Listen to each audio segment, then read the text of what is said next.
Hi, and welcome to this walkthrough guide for the About Me page for Radium Code.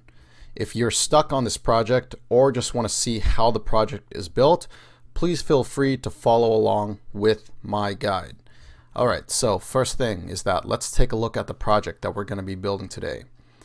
If you take a look at it, it looks pretty nice. It's not too complex. There are a few parts to it that can get a little bit confusing, so I'll be walking through every single part of this. So let's go ahead and get started.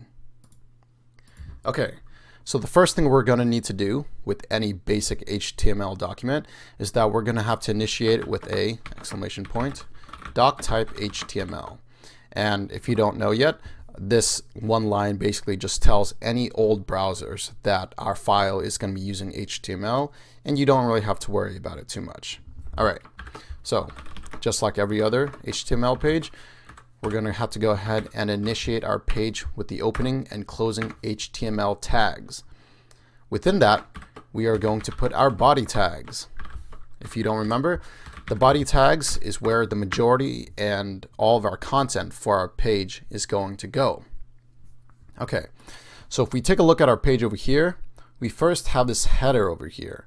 And for our headers, we mainly use the H1 tag. The H1, H2 tag, that's going to create the text that's bigger, the font's going to be bigger, and it's going to highlight our page with what the title is going to be. So I'm going to type our opening H1 tag followed by our closing H1 tag.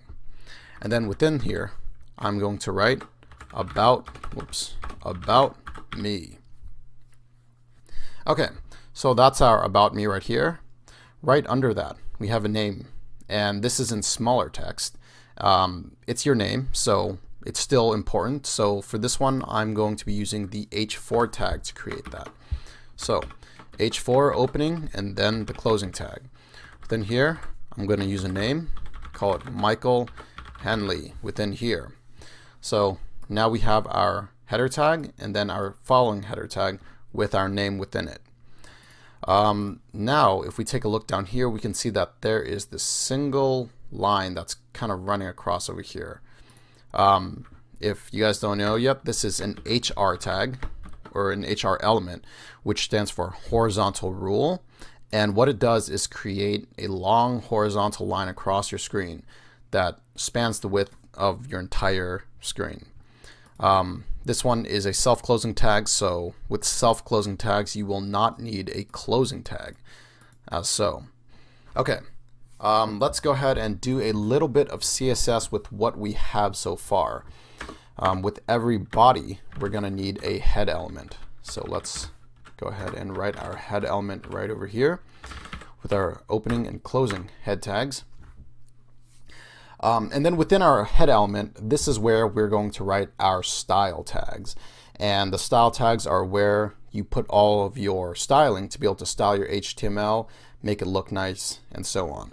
So within here, we're going to write our style tags.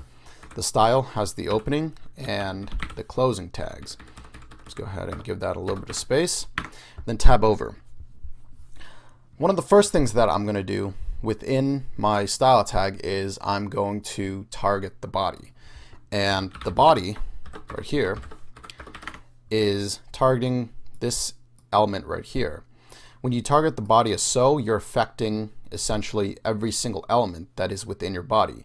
So as of right now, we're going to be affecting the H1, the H4, and the HR element.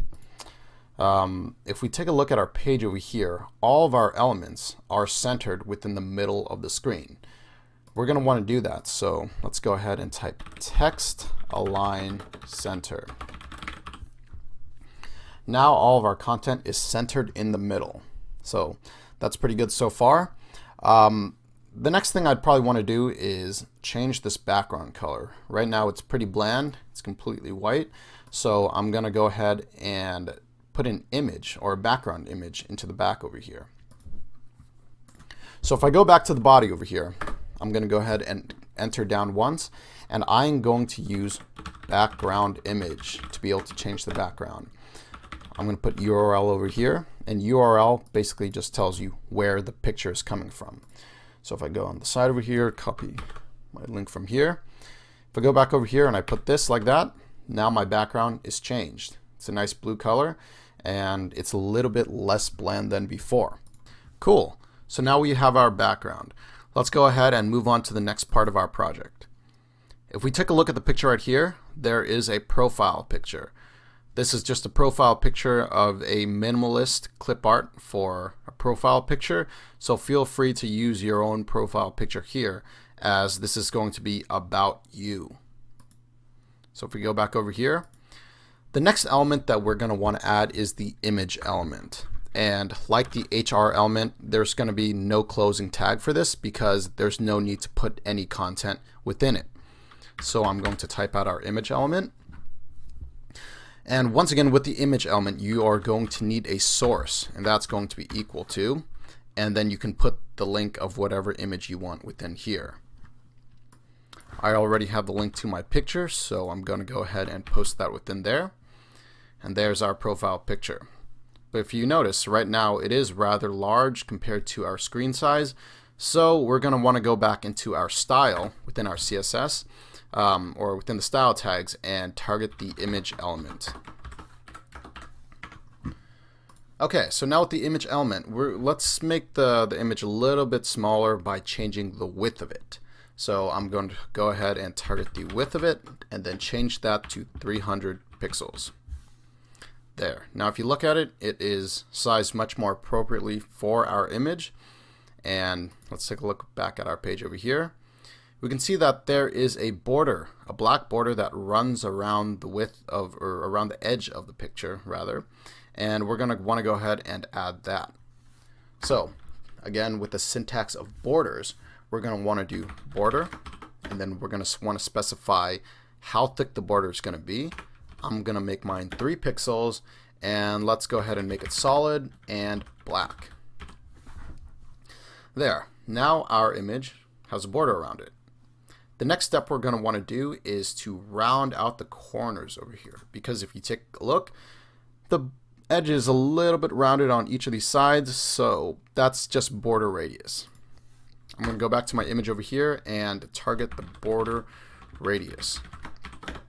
Let's go ahead and set border radius to 5 pixels, and now the border should be pretty much smoothed out across there. Okay, so that is our image. Now the next thing we're going to want to do is change this HR to not be so wide across the screen so that it only takes up as much width as our profile picture element right here. I'm going to go back to image and then type HR within here to target the HR. Let's give this a little bit of spacing. Sorry. A little bit of spacing to clean this up a little bit. Alright, within HR we're going to make the width also 300 pixels. Now the width of the HR is going to be the exact width as our image. Alright, let's move on to the next part of our page. So right now it's looking pretty similar to our goal right over here. We have our headers right here, our line, and then our profile picture. The next thing we're going to want to add is these 3 social media links, and these links are basically on your profile page in case people want to take a look at your social media profiles. Let's go back to our code over here. The first thing I'm going to want to add is another self-closing element. We're going to put the BR element, which stands for break, and what that does is that it's going to break any elements that would normally sit on this line and basically add a white space enter so that the elements sit on this line over here. So that's our break element. Now that we have our break, we can go ahead and create our anchor elements, which start with the opening A tag and then close with the closing A tag. And with anchor elements, you are going to need an href. This href attribute stands for hypertext reference and will be the link that you go to when you click on the link. So for now, let's go ahead and set our href to hash. And what this does is it basically just redirects the page to itself so that you don't really go anywhere. If this is for your actual page, it'd probably be best if you put the link to your social media right over here. So for our first one, let's make it linked to LinkedIn. And let's make 2 more that go to the other 2 places. Opening followed by closing A tag. Opening followed by closing A tag. And let's go ahead and copy this attribute and paste it into both of these right here. Within this one, I'm going to write Facebook. Then on the last one, I'm going to write Twitter. Now, if you take a look at these elements, they're all sitting next to each other because A is an inline element. Inline elements mean that they sit next to each other and don't create a new line every time you make a new element. Now that they're sitting like this, we're going to get into styling them. Let's go ahead and go back to our CSS up at the top, and let's target the A element. Once again, remember that targeting just A elements like this will target every single A element within your page. So make sure to be careful with that if you are creating a large project. So within the A element, let's change the background color of all of these links. Background color is the declaration we're going to use, and I already have a color in mind. It's going to be 00CEFF. This is in hex, so of course you can type colors like blue or white, and they'll do the same thing, but you have a lot more customizability with hex colors like this. If we take a look at our right over here with our live preview, we can see that the background colors have indeed changed with all of these links. The next thing we're going to want to do is to add some padding around these links so that they aren't so squished between each other or within it. Let's go ahead and go over here and let's add some padding.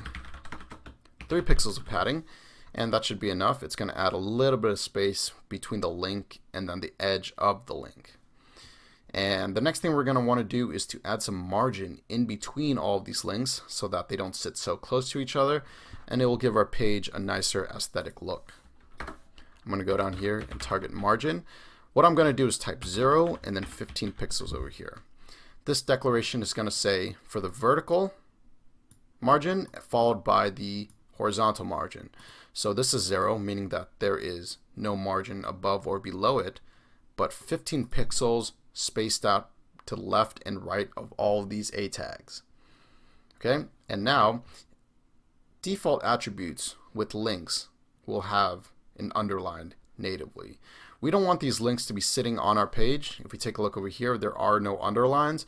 So I'm going to go back over here and type text decoration. None. If we look back over here, all the underlines are now gone from the page. And what we're going to want to do next is, let's take a look over here. These links are bolded so that they look a little bit nicer. I'm going to go over here and do font weight bold. And this is just going to make all the links pop up a little bit more so that people that look at your page, these links will basically stand out. Okay, so we're almost done with these links. Let's go ahead and take a look at the page again to see what we can change about these. If we take a look, we can see that these links, the color is slightly different. We're going to go ahead and change the color of the font over here so that it sits a little bit better on the background color over here. I'm going to go ahead and target the color declaration, and in here I'm going to put this hex color, which is 00357C, and that's going to make it a slightly dark blue color so it's not as offensive to the eyes when people look at the page. And I believe the last thing I'll need to do is to add some border radius so that these buttons are smoothed out a little bit. Let's go back over here and let's do border radius. I'm going to do a border radius of 5 pixels, similar to the border radius of my picture up here. And now our links should be pretty much done. The next thing I'm going to add is another horizontal rule under here. And this is strictly just for visual aesthetic design purposes because we do have a line up here followed by a line down here. So let's go ahead and affect that. I'm going to put another HR element. And if you notice, the HR element down here is already width of 300, similar to the one up here. And that's because we've targeted HR up here, and this is affecting every single HR element within our page, both the one up here and the one down here. So that's our HR. The next thing we're going to want to add is a paragraph element. And this is where you can write information about yourself so that people can see what kind of skills you've learned or are passionate about in web development. So let's go down here, put a few spaces there, and let's put our P element within here. A P element does have a closing tag, so we're going to have an opening element or an opening tag followed by a closing tag over here. Within this element, you can really add whatever kind of text you want. For me, I already have a pre-written piece of text over here. It's basically just saying, hi, my name is Michael Henley, and I'm a web developer. Within here, you can just put whatever you're passionate about or just interests that you have in web development or your skills. So there's that. Now, it's kind of looking out of place with the rest of our page and doesn't really match what this page is showing over here. So like everything else, we're going to go overhead over here and target the P element. Let's put a space up here. Now within here, first thing I'm going to want to do is to change the width of this element. It takes up most of the width of the screen, so I'm going to want to go ahead and type width and then set that to 500 pixels. That's about the width that I want from here to here, and it will fit well within our page. I do notice that there isn't enough space between this horizontal rule over here and then our paragraph, so I'm going to go back down to here and then type BR, another break rule, so that there's some gapping between over there. If you notice right now, even though with text aligned center, our paragraph isn't centered within the center of the page. That's because the margin over here is not equal to the margin to the left side of it. So for here, we're going to put margin auto. And what this is going to do is set the margin on the left side and the margin on the right side, as well as the top and bottom, to be equal so that it now sits within the center. After this, I'm going to want to change the background color, because if we take a look over here, it is white. So I'm going to go back over here and type background color white. Now our background color is white, and I do see that over here there's not quite enough space between the left, bottom, right, and left. So I'm going to go back down here and type padding, and let's go ahead and make padding 10 pixels. Let's set it to 10 pixels, and that's about enough space over there. And the next thing I'm going to want to do is, like our image up here, I'm going to want to add a border to this bottom one over here, except that instead of being a black border, I'm going to want to make it the same color as my links over here. So I'm going to go ahead and specify border again, and this time let's set the border to 3 pixels, solid, and the same color as my links, which is 0, 0, CEFF, followed by a semicolon. And there we go. Our paragraph element right here is almost done. I think I do want to shave off some of the border radius over here, so I'm going to go ahead and target the border radius and then set that to 5 pixels as well. Alright, so we're almost done. We only have a few elements left and our page should be complete. Let's go ahead and go down here and let's take a look at our example page again.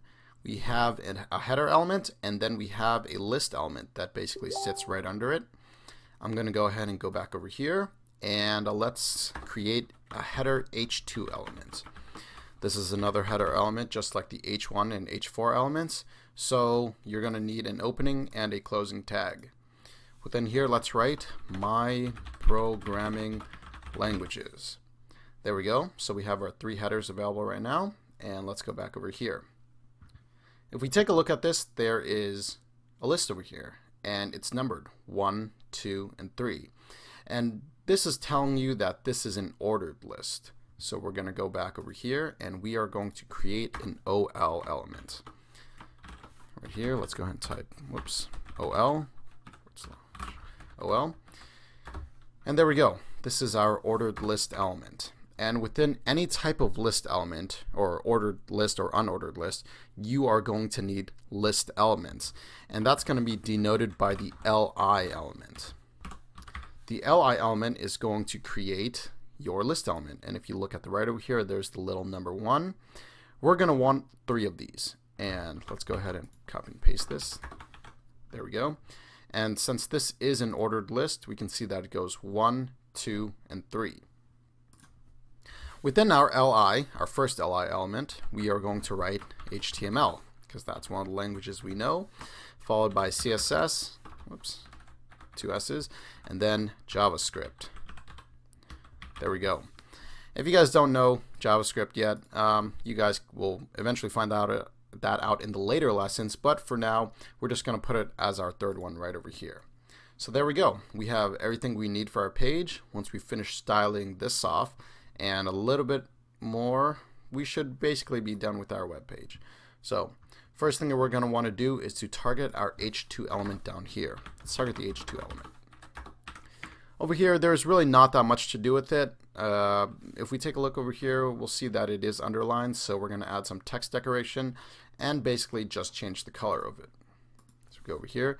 Let's first change the color to some hex color. I already have this written down. Let's do 74C4FF, which is a lighter blue, and it accents the color well. And with designing, it can take you hours to really find colors that match really well. So if you're really into that stuff, you can do a lot of customization with it. The other one is text decoration, and let's set that to underline. That's going to add a little nice line under our H2 header. Okay, so that's done. Let's go ahead and move over to the list right under that. So if we take a look at over here, we can see that the numbers aren't so far left as they are in our current one right now. So we have a few things to do, and that should be it. Let's go down here. Let's target the OL element down there, and very similar to our paragraph up here, we're going to set the margin to auto, and let's go ahead and set the width as well to 10%. And what that's going to do is just like where is it? Right up here, the paragraph element, we're going to set the width and then margin auto. I just flipped them. It doesn't really matter, but now our numbers are listed out very tightly knit together. So that's pretty much it. I think that's all we need for our HTML elements, and we're just going to do some final things to finish this thing off, and then that's our web page. So the first thing we're going to want to do to fix this up is, I actually forgot to target the H1 and H4 elements up here, so let me go ahead and fix that. I'm just going to go ahead and do that under the body. Let's go back to our H1 element over here so that we're targeting that, and let's just change the color a bit. Let's change the color to, let's just make it the same color as the other one, color #74C4FF. There we go. So now these two are the same color, and let's also underline this as well. Text decoration underline. Alright, so the last one we need to do is for the H4 element right here. So I'm going to go down, and let's go ahead and target our H4 element. For this one, all we need to really do is to change the color to white right here, and our page is pretty much done. If we take a look back here, our font color is white, but I actually noticed that the font color down here is also white. So instead of changing each element, instead of specifying color white over here and then down here again, I'm just going to go ahead and remove this for now. Within the body element, I'm just going to specify that the color is going to be white, and that's going to change both our H4 element and our ordered list elements to be the color white. And that's pretty much it for our page. I think the last thing we'll want to do is to maybe change the font. The font is slightly different on here. Let's go ahead and go over here. So within the head element, this is where you can change your fonts. We're going to go ahead and make a link element, and this is a self-closing element, so you don't really need a / link to close it off. And for here, you can go on Google and really find any type of font that you want, and it will change the font of your entire page. So let's do rel, which stands for relation, and the relation with this font is that it is a style sheet. So let's go ahead and put that, and we're going to need to link our font to it. So there's already a link that's available on Google, and it is called Montserrat. I'm going to go ahead and copy that from over here and paste that in there. So now we have linked our font. The last thing we need to do is to target the body and use this font within our page. All we have to do is type font family, and all of this is available on the Google page where you find the font. So if you find this a little bit confusing, Google will take care of you on their site. So let's go ahead and do single quotes right here, and the name of our font, which is Montserrat, followed by a comma, and then sans serif. And what this means is that it is going to use Montserrat as our primary font, followed by sans serif if Montserrat can't be loaded. It's essentially just a backup font. And there we go. Our page is basically done. I mean, we could add a little bit of italicization there. Say that right? Let's go ahead and do font style. And let's do italicize. Whoops, italicize. Did I spell that right? Oops, I did not spell that right. Italic, my bad. Italic. So if we do italic, now our font is that color. Oh, and also, yes, our font over here is not the same color. So let's go ahead and go down here and make our color to be black. All right, there we go. Sorry about that. When we changed the font color to white, the whole entire page just turned white as well. And there we have it. Our page is finally complete, and that is the About Me page. Feel free to move on to the next project or stay on this one and mess around, change all the stuff that you want for this. Thanks for joining me.